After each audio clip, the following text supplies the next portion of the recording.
Hey everyone, welcome back to the BFD channel. Today I was going to make a video on the click valve, but I decided to make an overall video of why I chose my current wheel setup and go into detail and explain the reason why I think this is the best setup for the Brompton. Alright.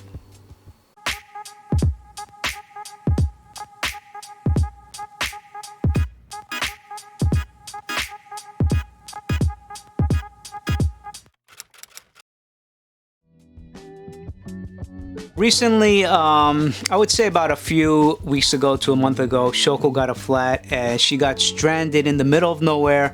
She unfortunately can't change her tire, so she had to walk the bike and jump on the train to come back.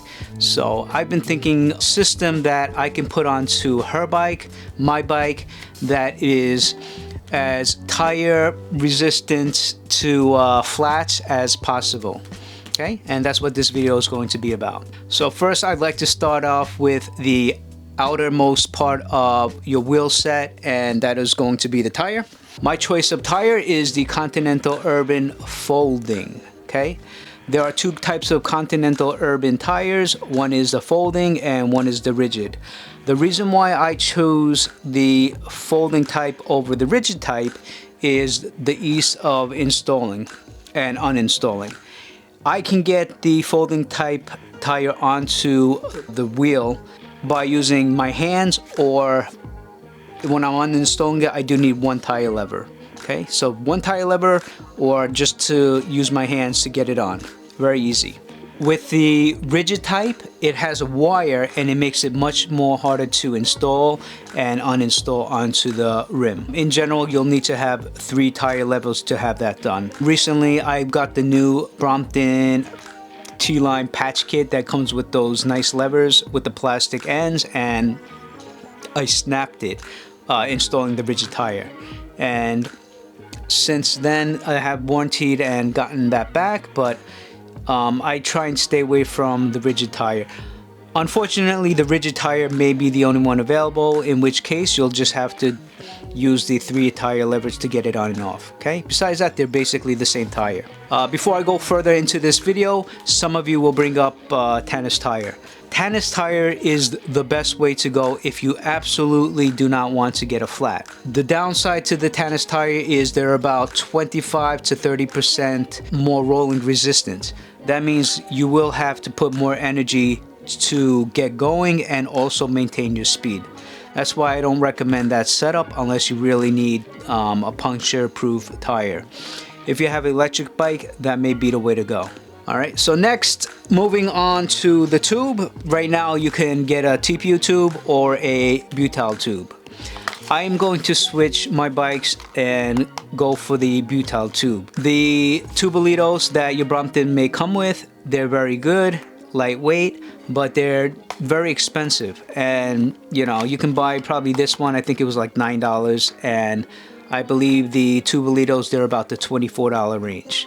And it's just too expensive for me. As far as durability, I find they're about the same. I would say butyl tube for me, they do last longer and they're less finicky to install. You know, you really have to be careful when you're installing these to not basically pop it when you're installing it.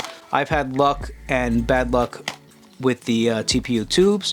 Butyl tubes, they've been around forever and they're basically your standard tube that everybody has and much cheaper. Next, your tube will go into the wheel here. This is the stock Brompton 2-speed, and most Bromptons come with this yellow guard and it runs across the entire wheel. Since this is the stock 2-speed wheel set, it is drilled out for straighter valves.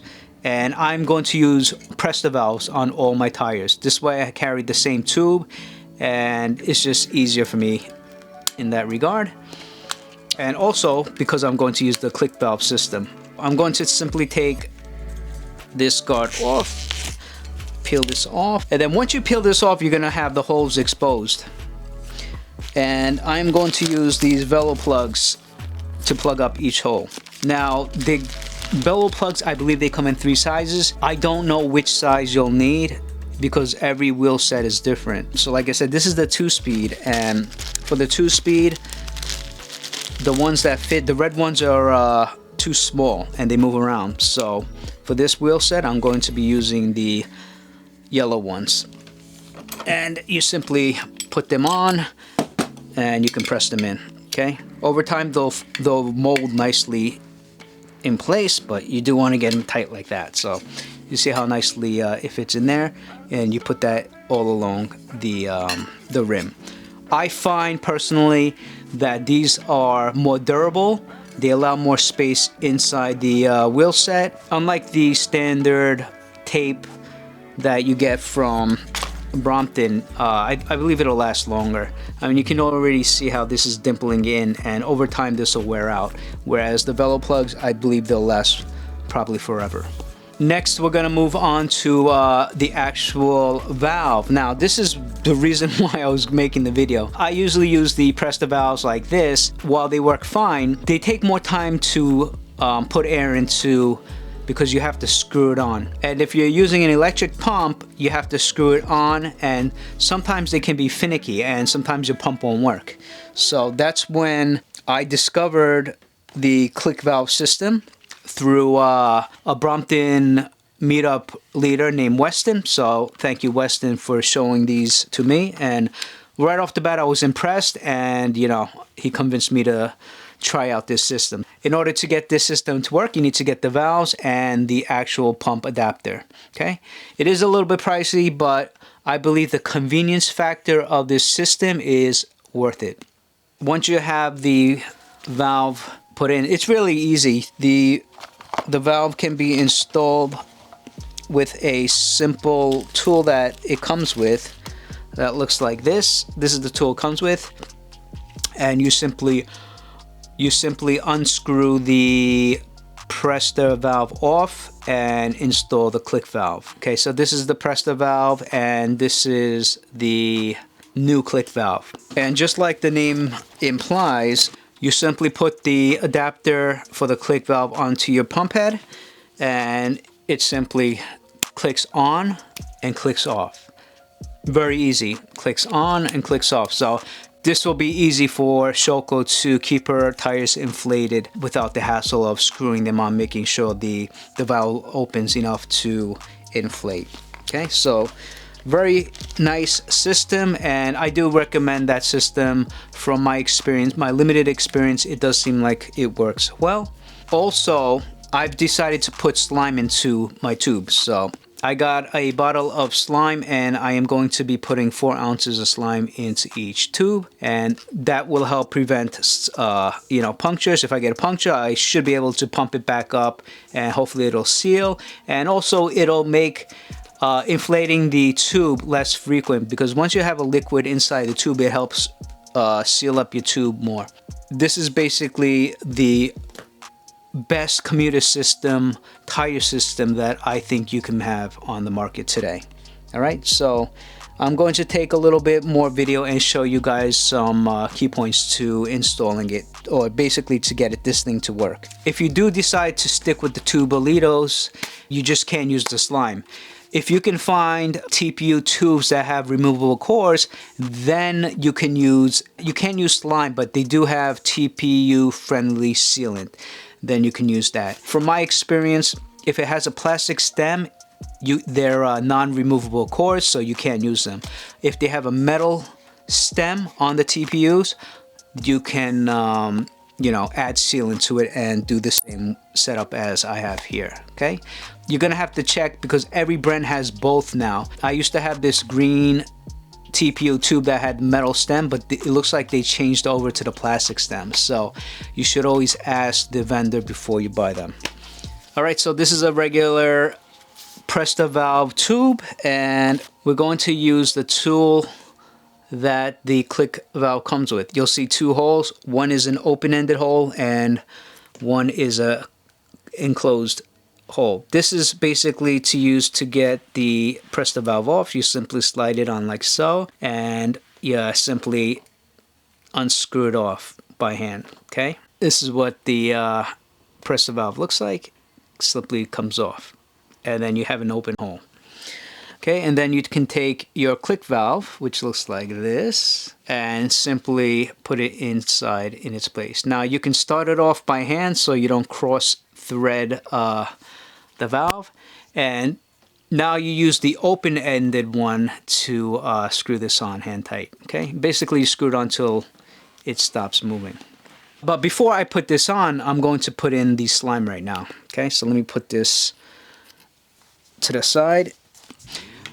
Now, in order to get slime into this little hole, you are going to have to, more than likely, drill out the top of your bottle in order for it to be the exact size of the stem. Let me see here.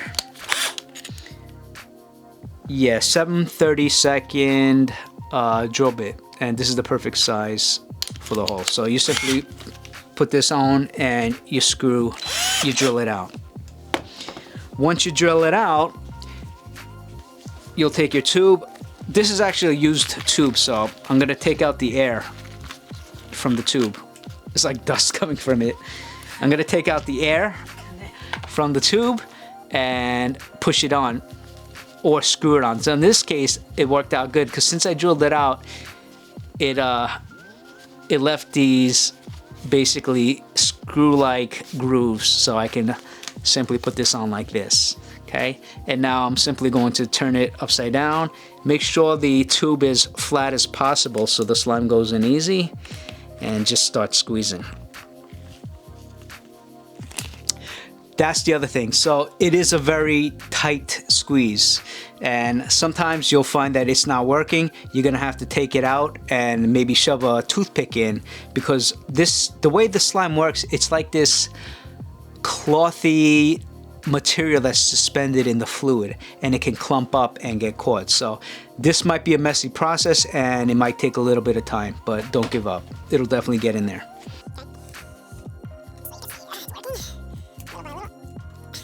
And you can help it out a little.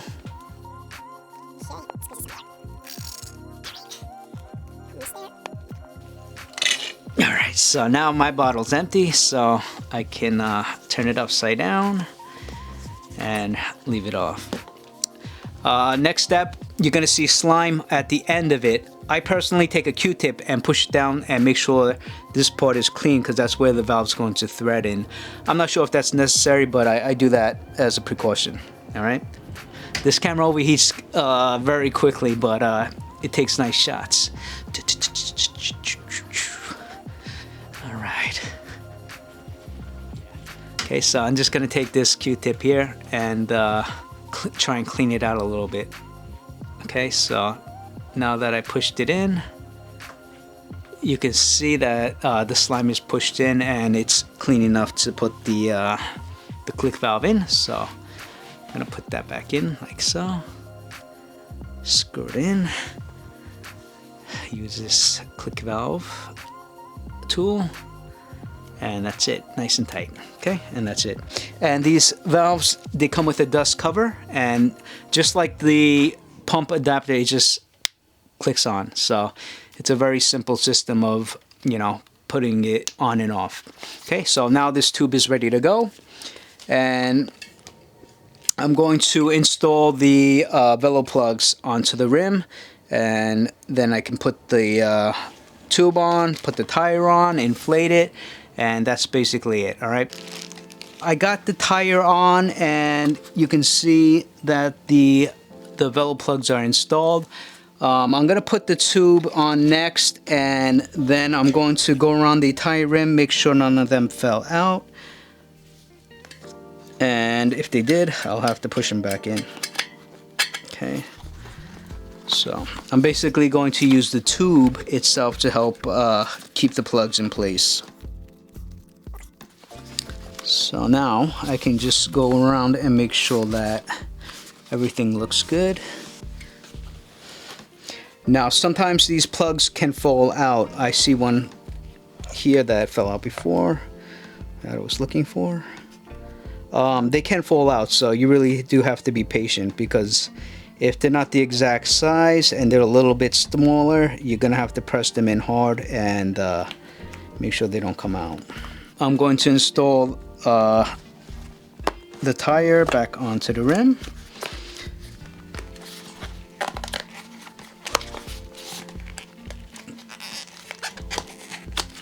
Okay, and like that. See, no tire lever needed to put it back on.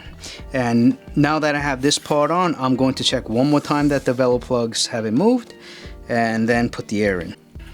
All right, so let's click it on.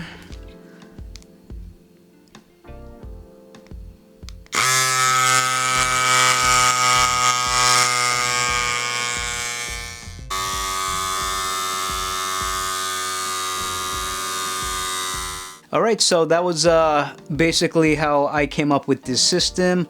Let me know if you give it a try or if you have something else that works well for you. I do want to mention, so if you do get a flat, right, and you lose air, you want to see where the slime is coming out of, and wherever the slime is coming out of, you want to put that location to the bottom and then start filling up the tire, okay? And that should put all the liquid slime to that location, and hopefully it'll seal up the puncture. Thank you for joining me, and I'll see you guys next time. All right.